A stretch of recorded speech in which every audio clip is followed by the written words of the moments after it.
Thank you, Supervisor Stock, for the very kind words. Thank you. So this morning, we're going to have a discussion that is a readout of the 4th annual International Forum, which we had yesterday. And I'm really, really thrilled to have with me on stage three of the folks who were there yesterday representing the entire community that was there, that was cross-sector, cross-nation, from regions around the world. So without much further ado, let me kind of introduce, and actually let me pass the mic on, Maria, then Kim, then Rebekka. Maria, do you want to say a couple of words? Thank you, George. Well, I'm Maria Brogren. I'm the science counselor for Sweden, so I work at the Embassy of Sweden here in DC with science innovation and higher education.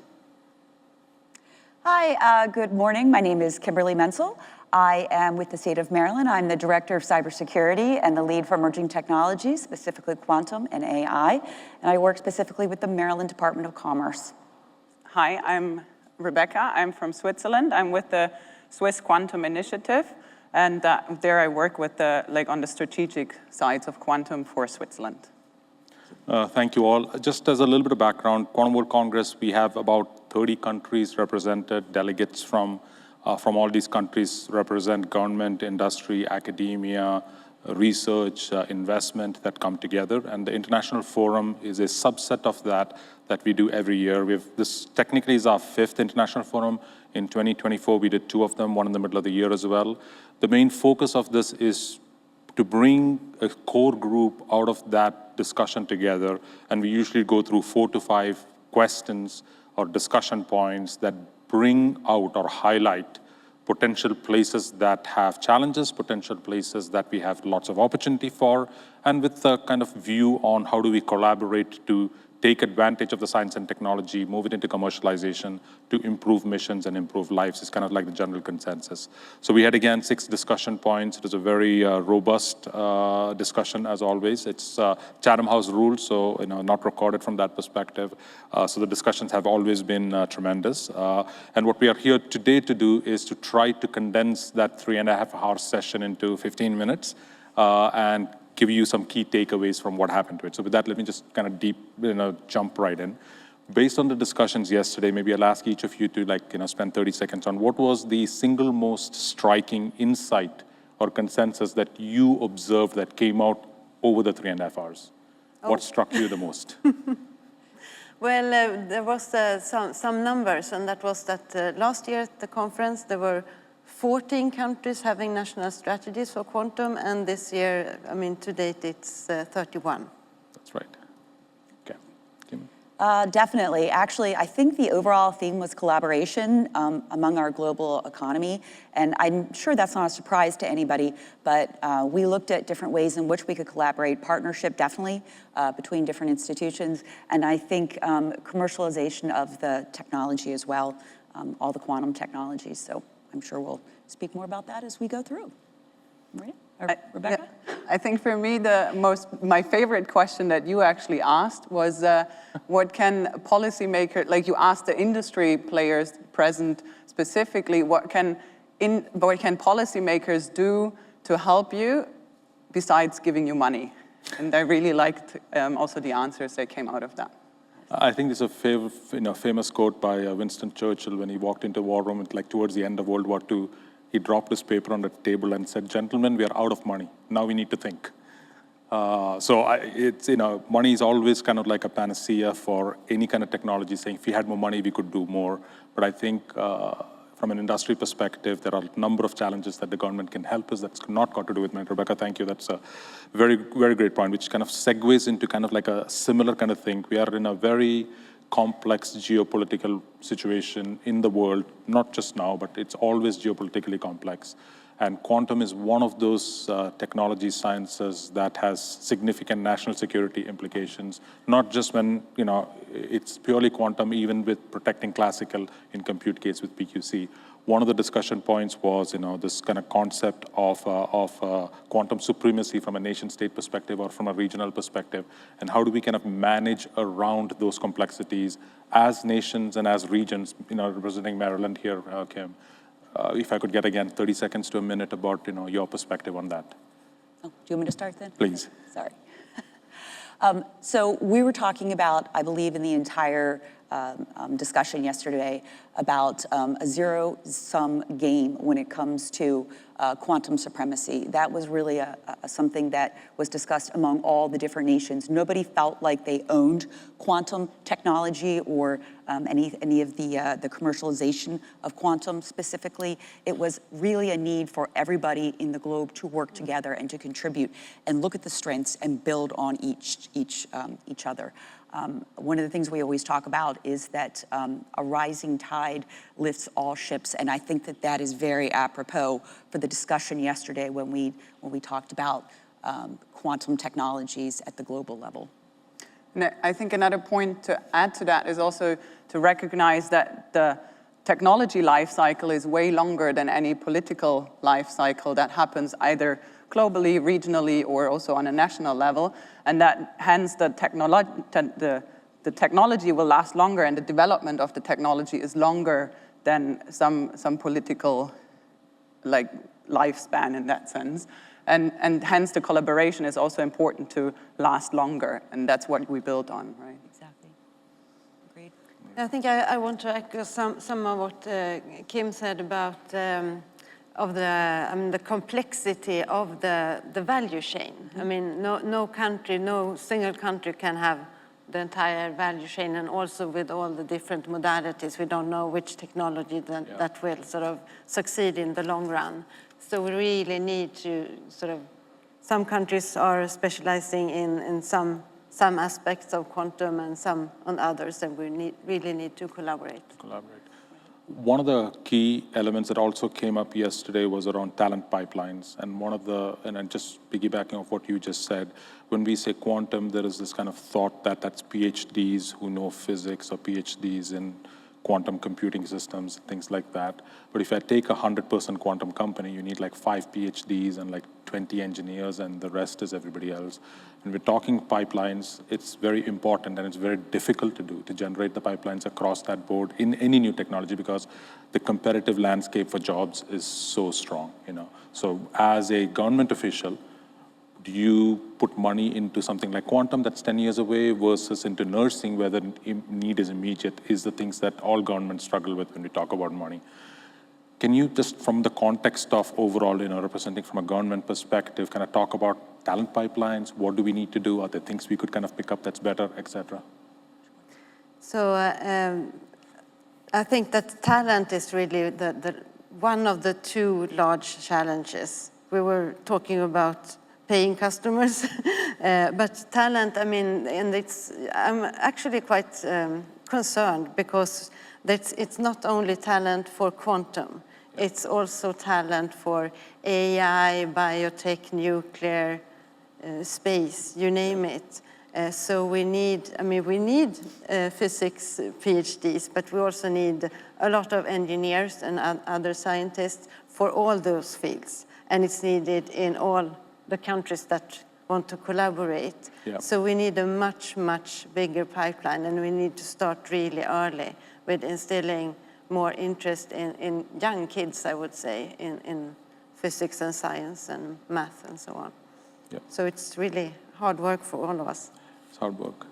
Kim? Definitely. I have to agree with you 100%, Maria. And I think one of the things that we really talked about yesterday with that talent pipeline is that somebody brought up a statistic where for every 1 PhD, you needed 3 quantum technicians. So I think it's important to look at what talent means for everybody and the impact that it has in all the different sectors. And I think that was one of the themes that ran through yesterday as well. Not everybody's going to get a PhD in quantum, but everybody can be involved in quantum. And I think right now raising that quantum IQ is extremely important across not only the United States, but the world, because people do not understand what quantum is and its impact in their daily lives in society. So since it's going to be so prevalent, and it is prevalent currently, and it's only going to continue to grow, it's really important for us to educate the society as a whole. Having said that, I think also that we need to look at our education systems and integrating it into the younger grades, only because it normalizes those words for them. They don't think they have to be a physics major and go on and get their masters and their PhDs in order to do something within the field of quantum. So that was really a salient point yesterday, and I was very excited to hear that because I don't want it to be just for some a small sector of the population that's going to achieve quantum. Do we still need quantum in our academic universities and our PhDs? Definitely, and we are definitely going to support them. But we also have to support everybody else in order for quantum to be successful as it should be. Yeah, I mean, I totally agree. Maybe one point that I liked that was added as well yesterday was a comment that you need to start integrating quantum courses also for non-physicists, right? That you have minor courses for biological, for medicine, because they will be using the quantum technology, so they need to know, they don't need to understand the details, but they need to know it exists, they need to know the potential, and they need to be not afraid of that topic, kind of, and that's where you start to have it also as a minor course for other studies. I agree, and actually I'm going to riff on that one more thing. Since I have my background in cyber, and I've moved into more quantum and AI type thing, one of the things we always talked about in cybersecurity is that it was just sort of this outside thing, it was a piece, we added it in, but now we're embedding it in everything. And that's how I see quantum, and that's how I think as overall, as in a global community, that's how we need to view quantum. It's just going to become part of our daily lives, just like AI or any other kind of technology. So. Yeah, and just to kind of piggyback on the needing to get to kids earlier, one of the special moments for me yesterday was we had a student who's part of our Pathways to Quantum program that we run annually in the DMV, where we take in 24 students with George Mason University, that's to get them into the role, so they're 11th graders graduating into 12th. And one of the students from the very first year of quantum who actually asked a question at the International Forum now is at the University of Chicago pursuing her degree in quantum, was back here helping us, taking notes at the event. And it was really wonderful to see how that generation, so now we have 4 generations of kids that have gone through the program, and not all of them have ended up in physics degrees. They've taken law side because if, when they come here, they learn it's not just a lab coat job. There's policy jobs, there's marketing jobs, there is engineering jobs. So it's been really kind of wonderful to see, but I think we need a lot more of that as we go forward to kind of show these intersections of deep technology into the talent pipeline. And one of the other things just connected to that was this kind of concept of brain drain.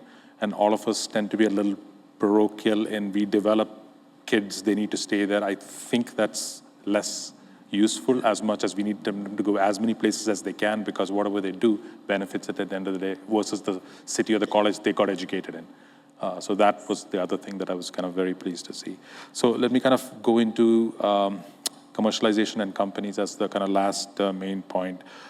We had a discussion about funding sustainability, demand signals, particularly from government, given it stabilizes investment from private sector, and regional ecosystems that are forming all around the globe versus national ecosystems. Like we have a very robust ecosystem here in the DMV around quantum between Maryland, Virginia, and the district. There are many others that we partner with.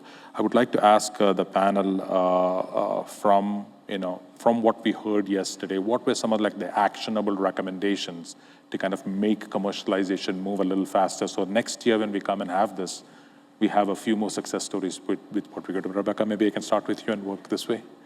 Yeah, sure. So for me, one of the points that stood out was, I mean, we do need regulations and we do need standardization, but at the moment, the regulations and the standardization protocols that are used are based on classical technologies, and you can't use them for quantum, which means in order to allow companies to also bring their products out onto market, you need to give them standardization protocols that are quantum, that they can actually apply to their products in order to sell their product. Definitely. So one of the things that I think stood out for me yesterday when we talked about commercialization, which is very near and dear to my heart, because one of my personal feelings is that technology is great. If it sits on a shelf, it doesn't impact anybody. So let's make sure that we bring it out and that we see the social impact and that we commercialize it, tech transfer, that's extremely important. But we need to have the problem. What problems are we solving? So I think having, such as the pitch competitions and these opportunities for people or companies and teams to engage, and one of the teams, of course, was the high school team that you just spoke about yesterday. I'm sure you'll talk more about that. But they had an opportunity to look at a problem and say, hey, is quantum the thing that's going to solve this problem? If it is, what are the possibilities of that? So you need to give people an opportunity to really go out, look at quantum, feel, see if the problem that's presented in front of them is something that quantum is useful for solving. And I just think that was extremely important, because you know what, not every single thing that comes our way is necessarily going to be solved by quantum, but I think it's definitely something important to think about. Maria? Yes, so I had two takeaways from that discussion, and one was that, government funds science, but then government can also be a first client to, present their problems, and we are going to pay for a solution of this problem, so to sort of bridge that valley of death. But we also talked about that it can be sensitive for companies to sort of display their problems, so to say, and that it might make sense to, to bring a sector together to present a problem for the sector to be solved. Yeah, absolutely. I'm hoping that by the time we get to next year's Quantum World Congress and International Forum, we'll have new problems to discuss, having solved some of the problems that is there today. But the level of commercialization and the scale of investment in quantum has been never better, and it's increasing every day with some of the announcement, even this morning that we've heard. So it's fantastic. So thank you all. Could we have a round of applause for the panelists? Thank you all for participating. Thank you.